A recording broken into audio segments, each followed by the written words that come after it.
So this morning I talked to Colin, another guy that we're working on the set with. He deals with video, but primarily he's a photographer, which is a little bit of a different art. A video can be consumed in a minute and a half. It might have 20 good shots in it, and once you watch it, it's done. A photo, I mean, it can go in a magazine, it can even go up on a wall and be around and seen for years. Before we get started, I want to explain the motivation behind the Film Job series. I've had several young people ask me how to make a career in film, or in today's case, photography. It's a question I had starting out, and everyone's story is different. Originally, the plan was to group the interviews from different teams that I work with and build them into a vlog. However, when I started editing the following video, I realized that anything cut was going to be valuable information to an aspiring photographer. So I left the interview whole, which for the average person might be kind of boring, but it is worth listening to, and I can promise you'll be a smarter person at the end of it. So without further ado, meet my friend and professional wedding photographer, Colin Feldhaus. Tell me your name, what you're doing, kind of like what we are doing out here. What we're doing out here? Yeah. All right, I'm Colin. I'm a co-producer on the film Sub Rosa, and we're out in Temple Belton area, and we're shooting scenes for it with lots of Hummers and helicopters and lots of crazy stuff going around. It's been really fun. Fires, a few fires, some intentional, some non, but they're all good. Well, kind of. What do you do for a living? So for a living, how I make most of my money, I'm a photographer back in San Angelo, Texas. I do weddings and portraits, and I've been doing that for about 12 years. What motivated you to pick up a camera in the first place? And was there a purpose behind it, art or politics, or something you just enjoyed? Well, as far as I can remember, when I was little, I enjoyed taking photos. And my mom told me my pictures were good, and I believed her. Looking back, they weren't.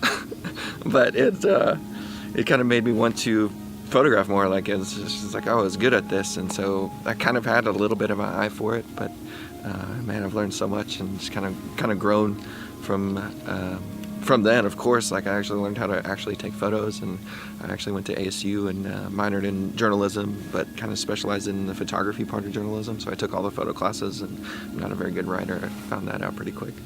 But I minored in journalism photography, and so I actually learned how to take photos and kind of learned the basics, the basics of photo. So if I know this much about photography, I learned this much in college. And it kind of gave me the foundation, and you kind of need that foundation, what an f-stop is, film speed, shutter speed, kind of what they all do.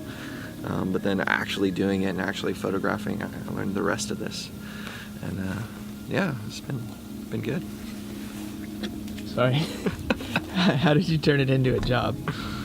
So how I turned it into a job. So I kind of, I graduated college, I had just gotten married, and one of my wife's friends was getting married, and they were looking for a photographer, and I'm like, hey, maybe I could pick up a camera and shoot a wedding. And I remember all through college, I was like, I always kind of wanted to be a photographer. I didn't really know how that would play out, but I was like, I'm never going to be a wedding photographer, because they're the bottom feeders of photography, and they're just nothing good about them. There's just had this stigma in my mind, and then so this kind of came about, and I shot this first wedding, and it turned out I really enjoyed it. It was fun, because it was a real challenge for me.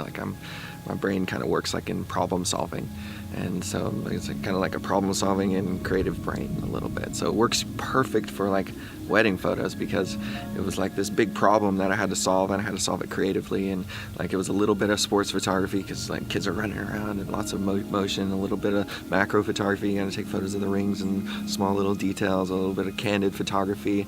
I love the journalism part of photography, and a little bit of portraiture, staged and lighting, and kind of all, you think of all the genres of photography, and you kind of pigeonholed, and even wildlife to an extent. Sometimes there's dogs and different animals, and kind of kids are kind of like wild animals sometimes. But you take all of these different genres of photography, and if you could combine them into one thing, it's wedding photography, because you have to be a little bit proficient in all of the areas to be a good wedding photographer, to capture all of the aspects of a wedding photographer, to tell the complete story. And so it was really kind of fun for me, and just kind of really cool to bring that all together. And it really kind of made me grow really quickly as a photographer from that first wedding that I shot, to now. I mean, it's night and day difference, but it's still me. It's just kind of a little bit different knowledge. So from that first wedding until you actually didn't have a real job? Yeah. Or was there a process there, or were you just dead set on being a photographer? Kinda. So my first wedding, of course, I had another job as a graphics person for a church, and kind of did graphics and stuff. And that job was the church was growing, and the job was getting bigger and bigger. And then kind of at the same time, my photography business, because I didn't suck to begin with. Somehow people thought I didn't suck. Looking back, I sucked. It's bad. But it was decent. And so my photography business kind of went from here to here. And then my job at the church, the graphics job, went from here to here. And so they both started small and grew at the same time. So I was after about a year, I was doing 2 full-time jobs, and I was just going I was just working all the time. I work 60 hours a week some weeks at the church, and then on the weekends shoot a wedding, and then in the evenings edit the wedding. And so I was just working and so much. It was just so crazy. I kind of went stir crazy. I was like, man, something has to change. And so my friend called me and was like, hey, guess where I'm going to be in 4 months? And I was like, I don't know where. One of my college buddies was like, I'm going to go to Australia, and then I'm going to go to New Zealand for a year and a half or something. I was like, for real? That's a thing? And so he showed me how he was doing it. I looked into it. Me and my wife, I was like, yeah, we're doing this. So I quit my job. I stopped the photography. I was like, I got to get out of here. I want to go and travel. And so we had saved up money, and so we went. And we actually traveled for about a year and a half. We were in Australia for about 6 months, and then went over to New Zealand for about a year. And then kind of at that time, I was kind of traveling and reflection, and worked in hostels, did kind of random jobs and different stuff, and kind of made it work. And then whenever we came back, I was like, I want to do this photography thing full time. That's kind of, through that whole period, I really kind of missed photographing people, which is kind of weird. It's I really kind of missed the interaction and being able to visually tell people's story that way. And I missed a wedding photography. And so I knew I had to go back and do that. And so when I came back, my wife got a job, and I kind of worked on the business, and it kind of grew, and just kind of been doing that ever since. Yeah, it's been kind of awesome. It's been fun. I love being self-employed. I love it and hate it. So you told me that you prefer stills over video. Could you explain a little bit about that? Well, kind of for me, stills are, for me, I see a lot of value in stills for video, especially for the work I do and doing work for people. They have a completely different purpose. So stills for me is something that's permanent. So I can take a photo and I can print it off and I can give it to you, and in 50 years you can pull that out of a shoebox or wherever it is and look at the photo, and it's going to look probably 99% the same as whenever I printed it off, the day I printed it off and gave it to you. And that has tremendous value to me, because with a wedding, I would love to look back and see my grandparents' wedding photos, or you look back and you see your grandparents' photos.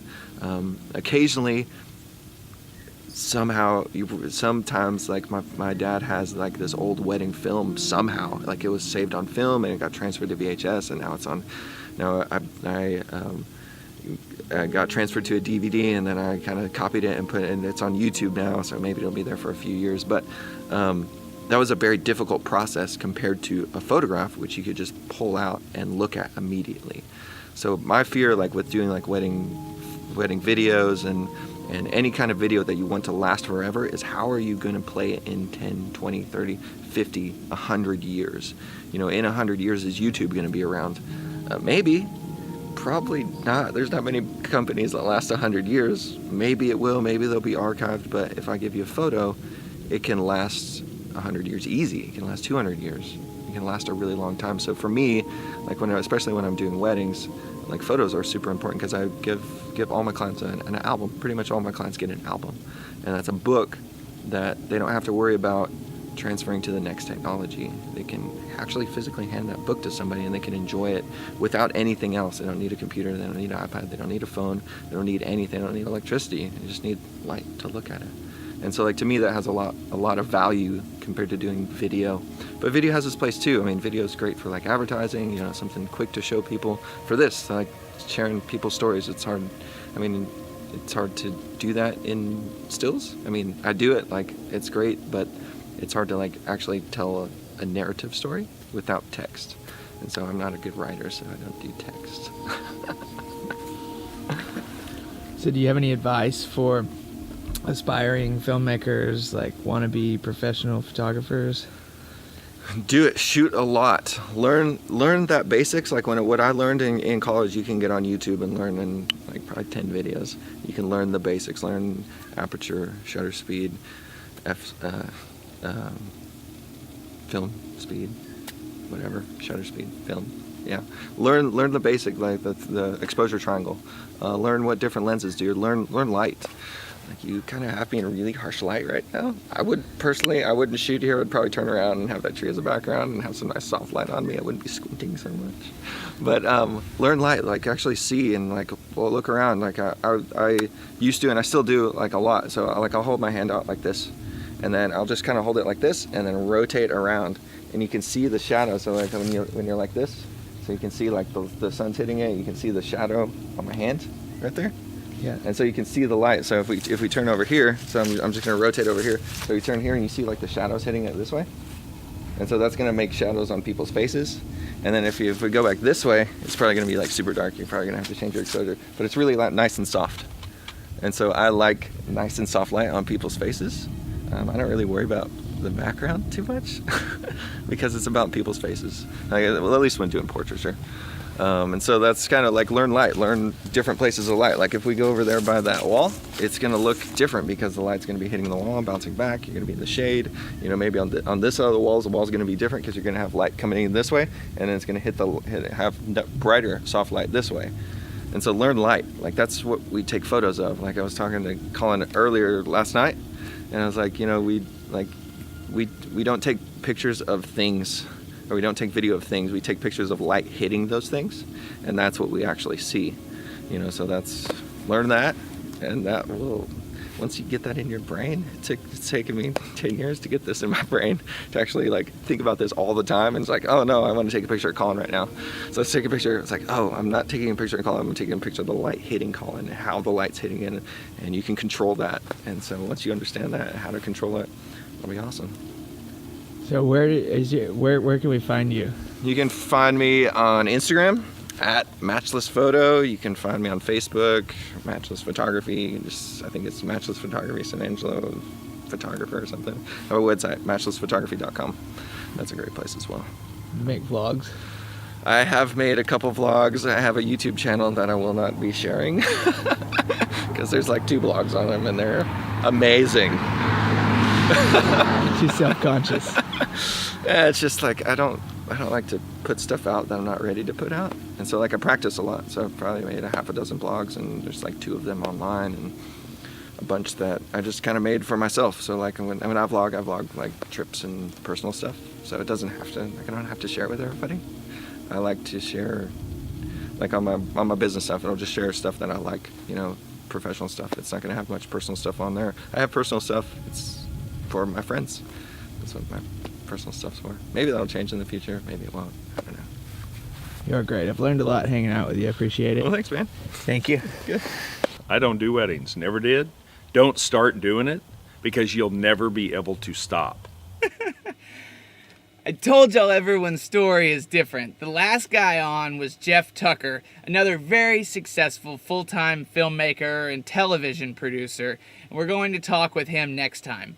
Let me know what y'all think of this format, whether you enjoyed it or think it would be helpful to somebody, or if it was just a complete waste of time. The only thing I can promise you is that if you tell me to stop posting, it's not going to happen. Because this YouTube channel is my baby, and on top of the different jobs I get, I enjoy telling stories and connecting with you guys, and I hope y'all are having fun as well. So with that, I'm going to say goodbye for now. We've got a movie to make, and I love you guys. I will see y'all very soon, or I'll see you when I see ya, or something like that. Peace.